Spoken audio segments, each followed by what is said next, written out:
Olá, caros amigos do YouTube, eu sou Kátia Magalhães, sejam todos muito bem-vindos ao canal Chá com Debate, o seu espaço de interlocução livre e democrática na internet. Vocês já pararam para pensar no que significa a palavra inconfidente?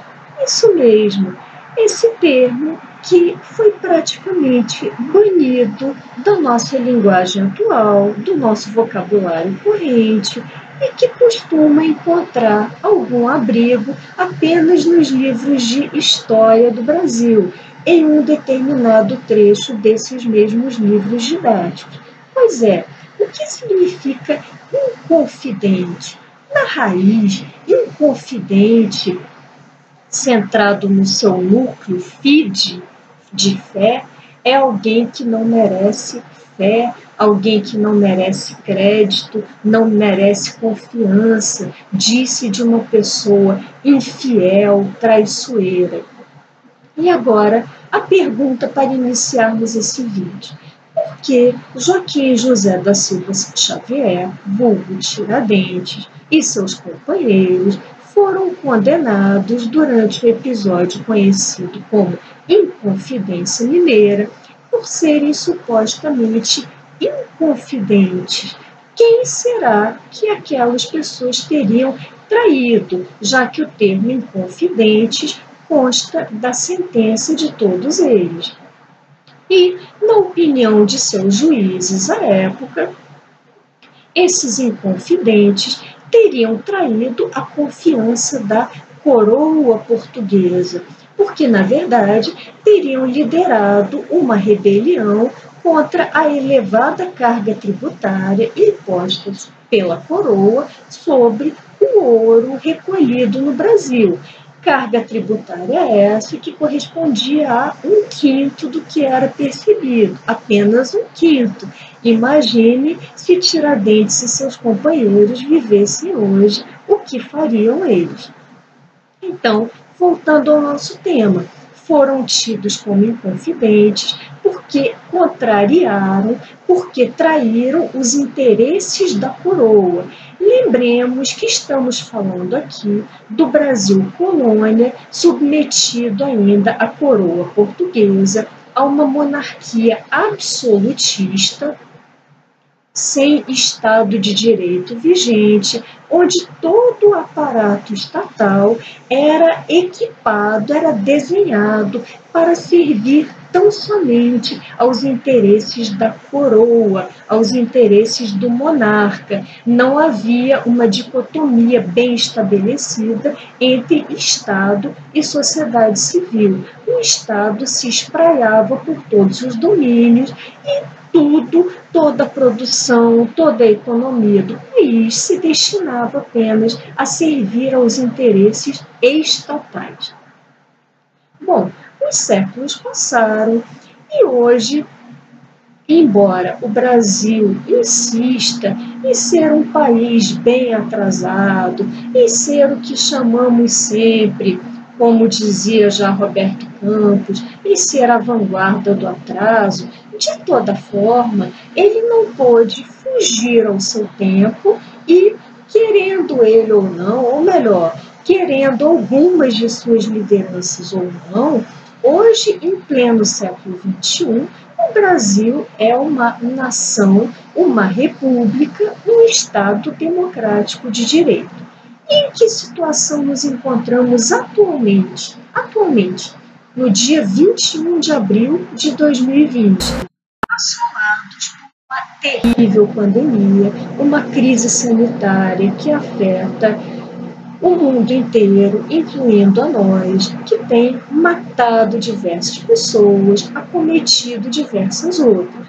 Então, em meio a essa tragédia humana configurada em tantos mortos, em tantas pessoas que caíram enfermas, que se veem impedidas de trabalhar, a par desse lado humano, temos também uma enorme tragédia econômica, que acho que temos abordado à farta nesse canal.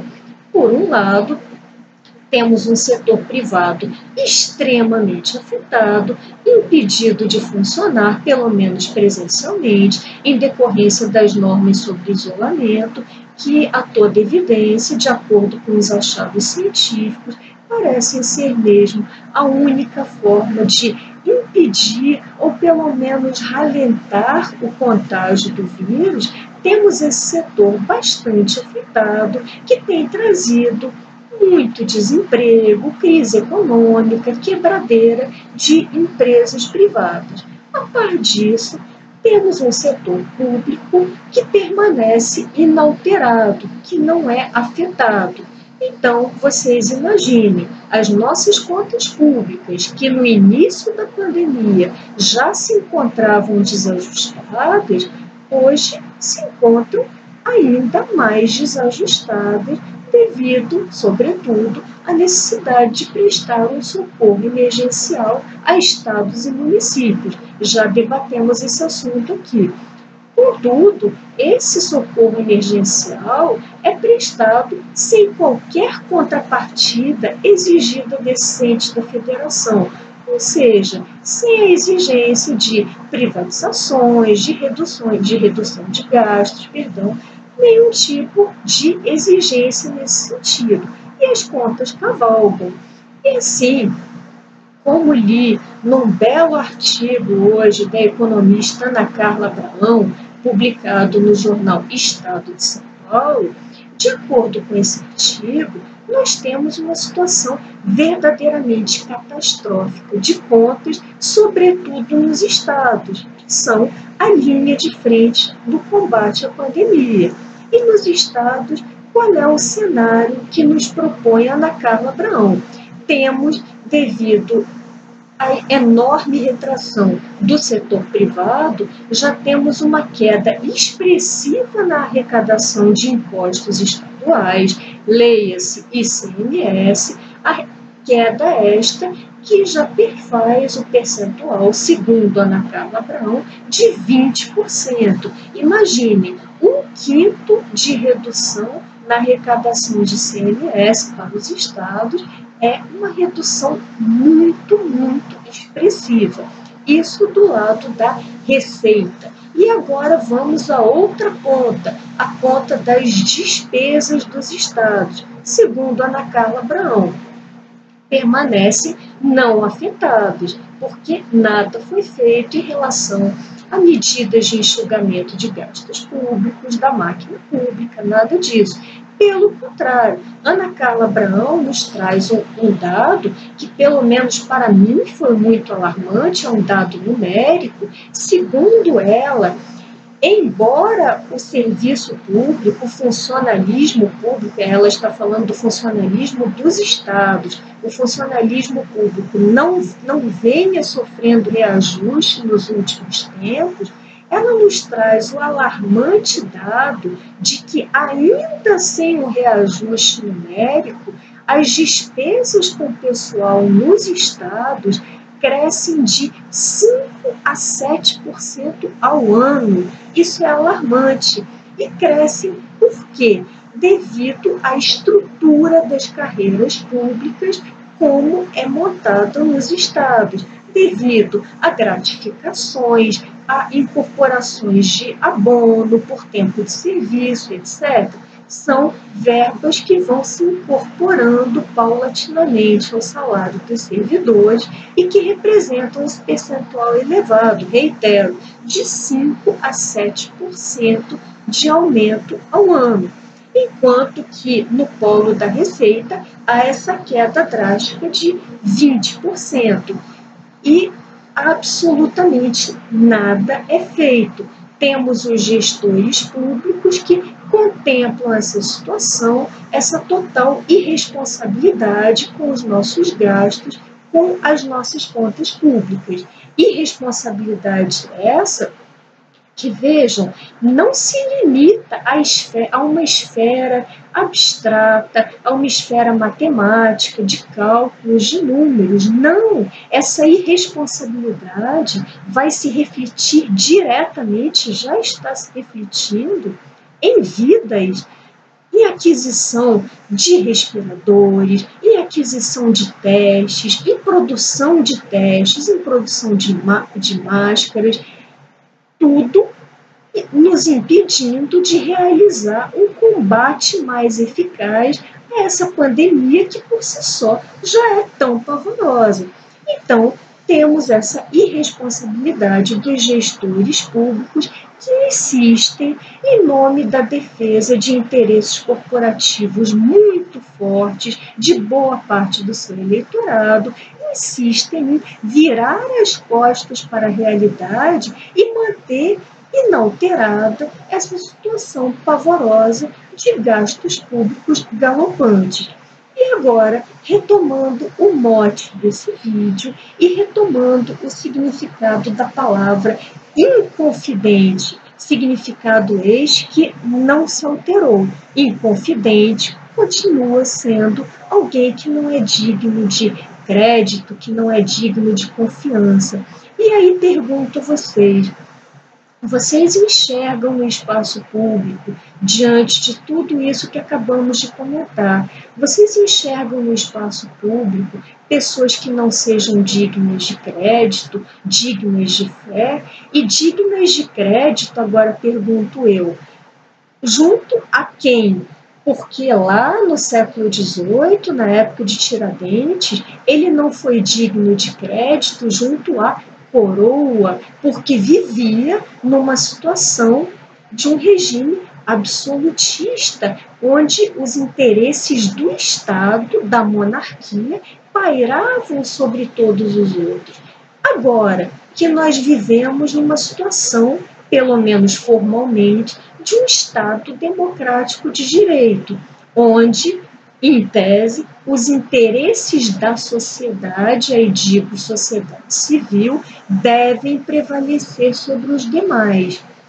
Vocês acham que há inconfidentes no nosso Brasil atual, pessoas que, devido à sua péssima gestão, devido à primazia que dão aos seus elos, às suas ligações bastante promíscuas com corporações poderosas do país, vocês acham que essas pessoas que são gestores do dinheiro público, do dinheiro do erário, oriundo dos seus impostos, dos impostos que todos nós pagamos com muito suor, com muito sangue, vocês acham que esses gestores se fazem dignos de fé, de confiança, agora não mais do Estado, porque felizmente não vivemos mais em períodos de absolutismo, em períodos de ditadura, mas sim da sociedade civil? Vocês acham que esses gestores merecem a confiança da sociedade civil, de cada um dos pagadores de impostos? Será que esses tais gestores poderiam ser, sob a ótica de uma sociedade civil mais forte, mais atuante, os inconfidentes do século XXI, as pessoas que traem cotidianamente a nossa confiança de todos nós, pagadores de impostos, que arcamos com essa conta tão pesada? Bom, fica essa reflexão em aberto para vocês, hoje, no dia em que celebramos o feriado de Tiradentes, e vejam vocês como a nossa história do Brasil, é tão esquecida.